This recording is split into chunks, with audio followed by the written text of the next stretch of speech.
Nous portons toujours en ce corps la mort du Seigneur Jésus, afin que sa vie soit aussi manifestée dans notre corps. 2 Corinthiens 4,10. Encore et toujours la mort du Christ. Toutes les pensées de l'apôtre le ramènent au calvaire. Toute sa prédication en est imprégnée et y conduit.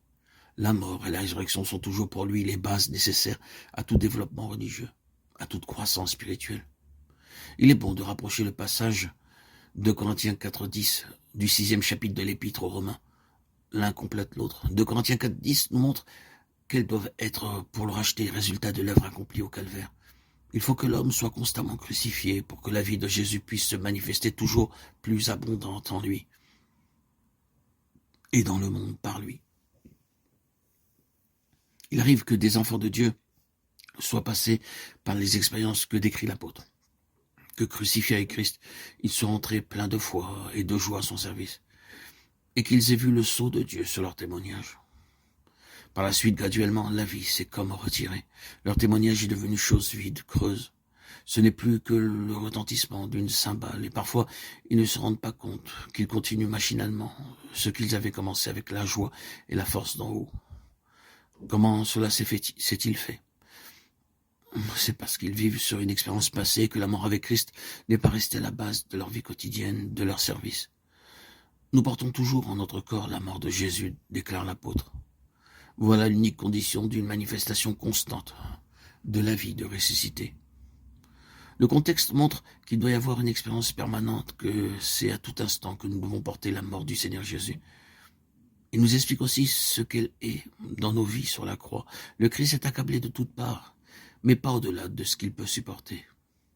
Il est dans l'angoisse parce que le Père a voilé sa face, et dans sa douleur il s'écrie « Mon Dieu, pourquoi m'as-tu abandonné ?» Mais il ne se livre pas au désespoir.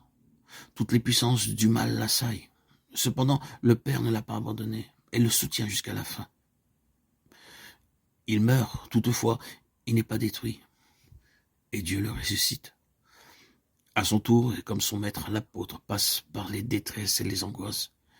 Il est pressé de toutes parts, persécuté, frappé. Mais le Seigneur lui a révélé sa croix, et Paul voit en toutes ces afflictions des facteurs, des moyens employés pour le crucifier, pour qu'il porte en lui la mort de Christ. Et que la vie de Jésus puisse librement se manifester en son corps mortel. Il est amené à désespérer de lui-même, ce qui l'oblige à se réfugier uniquement en Dieu et à puiser uniquement en lui les forces nécessaires. C'est ainsi qu'un Dieu tout sage agit avec ses enfants, pour les garder en sa dépendance, vaisseau vide d'eux-mêmes qu'il peut employer pour sa gloire. Il sait comment les amener en certaines situations où lui seul pourra les porter et les soutenir, en des circonstances où pressés de toutes parts ils sont obligés de se réfugier en lui, où leur vie semble un réseau inextricable de difficultés et où lui seul guidera. Il les conduit parfois au sein de la tempête, mais il est encore là. Il permet parfois les persécutions, les coups. En apparence, tout se dresse contre ses enfants et cependant la vie de Jésus se manifeste en eux par une puissance d'endurance surhumaine à la gloire de sa grâce.